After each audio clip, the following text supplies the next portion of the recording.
dicen que ya está el doctor Naupari, para pedirle comentario. Tiene que ser un comentario, doctor Naupari, buenos días, tiene que ser un comentario un poco amplio, pero necesario por todos estos argumentos previos que estamos señalando. Bienvenido, doctor, con el comentario respecto a esta resolución suprema 013.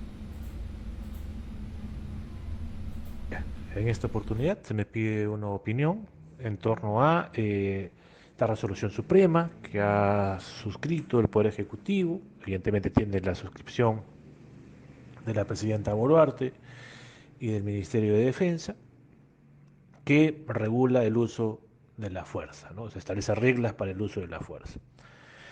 Eh, Quizás mi comentario va a ser políticamente incorrecto, pero creo que en realidad a veces se están viendo sombras donde no las hay.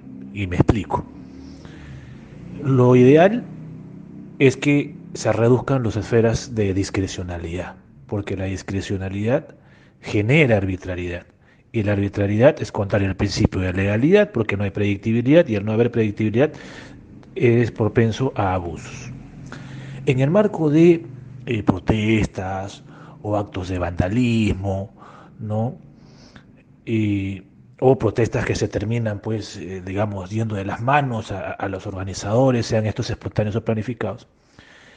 Lo que siempre se ha pedido son protocolos.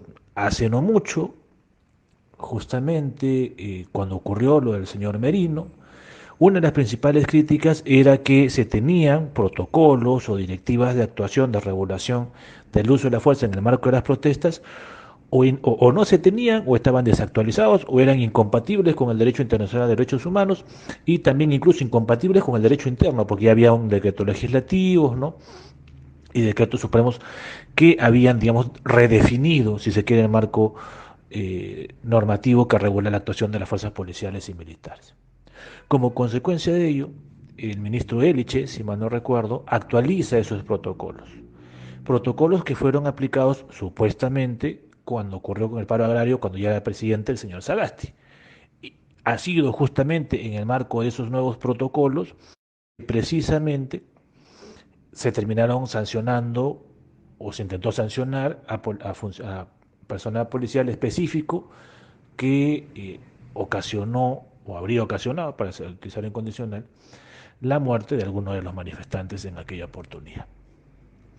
Cuando ha ocurrido lo de Ayacucho, e incluso cuando ha ocurrido lo de Puno, se ha visto en medios de comunicación, precisamente a la luz de ese marco normativo se ha podido determinar que no se han seguido ese marco normativo y en consecuencia se tendrán que ser esos policías y esos miembros de las fuerzas del orden en general sancionados. Ahora lo que se quiere efectivamente es un marco normativo nuevo, si se quiere. ¿Este marco normativo realmente da mayor discrecionalidad?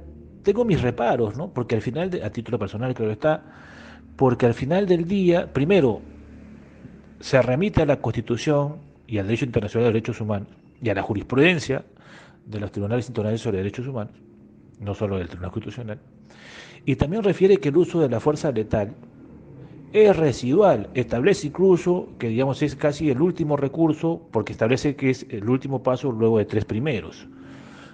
Segundo, que solamente se va a aplicar cuando hay una amenaza cierta e inminente a la integridad del personal militar, policial o de personas. ¿No? O sea, no es que, como quizás se está queriendo vender, yo tengo un cuchillo y se está legitimando automáticamente a que sin seguir los pasos previos el policía vaya y me mete un tiro, no, momentito, no. O sea, las normas lo que están señalando, siguen señalando que es lo residual. Quizás lo que de repente sí puede ser más chocante es el contexto en el que se emite la norma. No pos Ayacucho, pos Puno, pos Arequipa. Eso sin duda, pero jurídicamente hablando o normativamente hablando, no es tan grave. En tanto que estás yendo en un efecto cascada. No es que te están diciendo a la primera le metes bala, no, eso no es cierto, no, no se está diciendo ahí. ¿No? Y adicionalmente a ello, también se está señalando que no es que vas a meter bala a matar. Se está diciendo, ojo, utilizas el arma de fuego únicamente para derribar o sea, para evitar la amenaza, o sea, para neutralizar la amenaza. sea, eventualmente si tendrás que disparar en la pierna, lo que fuera.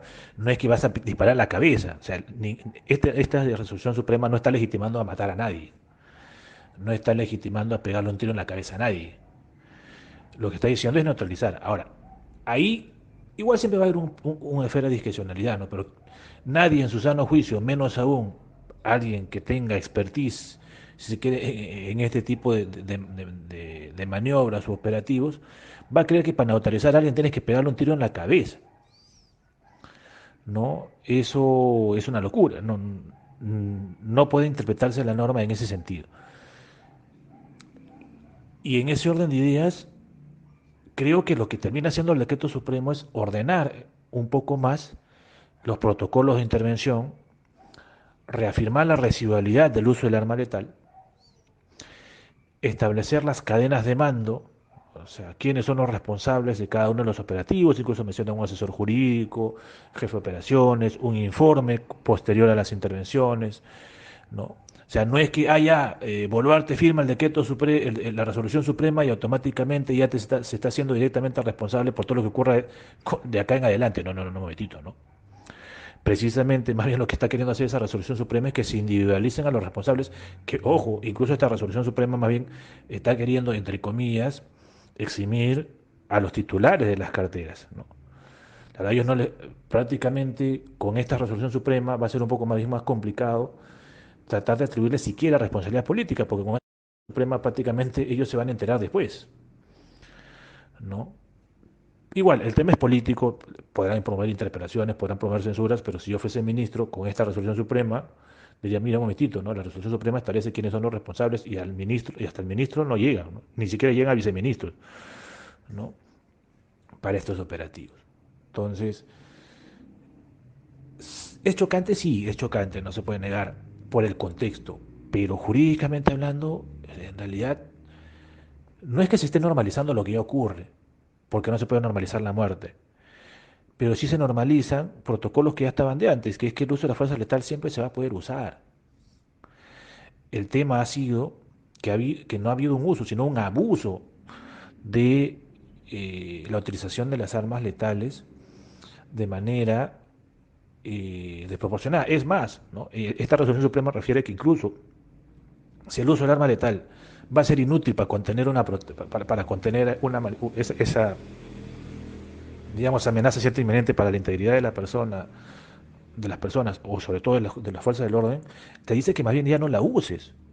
Nuestro contrario censo lo que te dirían es, mira, si ves que hay una protesta que no puedes contener, o esa amenaza que no puedes contener, protege a los civiles bueno, y replígate, no es que te agarres a balazos a la gente para matarla. Eso no es lo que dice la norma, ¿no? Entonces, particularmente creo que lamentablemente mucha sensibilidad comprensible, producto de los excesos que se han cometido y que se han revelado, y que lamentablemente a veces han tenido que tocar la puerta de Lima para poder evidenciar esos excesos. Eh, pero creo que es más conveniente que exista una norma más precisa a que no exista norma o tengamos normas que sigan siendo imprecisas, ¿no? En ese sentido, yo en lo personal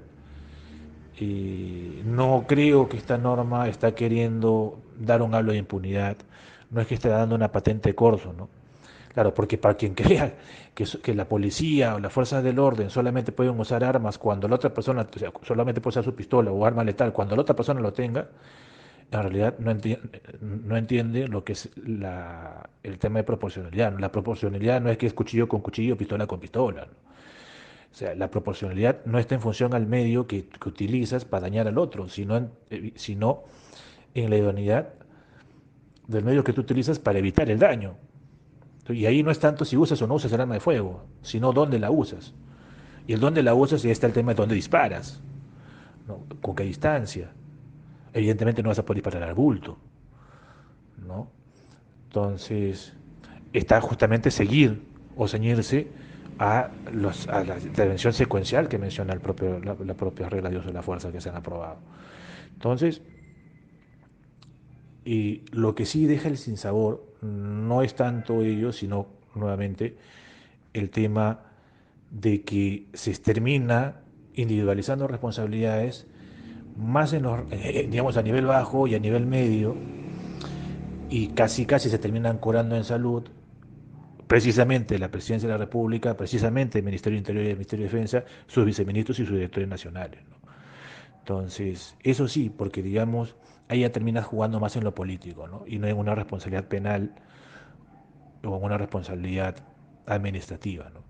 Y quizás el tema de repente podría ser enfocado por ahí. No tanto que estás autorizando a disparar a matar, cosa que no es cierta, pero sí estás queriendo con esta norma, que al final del día va a hacer que tú te enteres a posteriori de lo que ocurra, o si ha aplicado bien o no esta resolución suprema, y eximir de cualquier tipo de responsabilidad penal por comisión o por omisión de los altos funcionarios, ¿no? A los cuales les quedaría una responsabilidad política. Creo que el tema pasa por ahí. Muy buen día.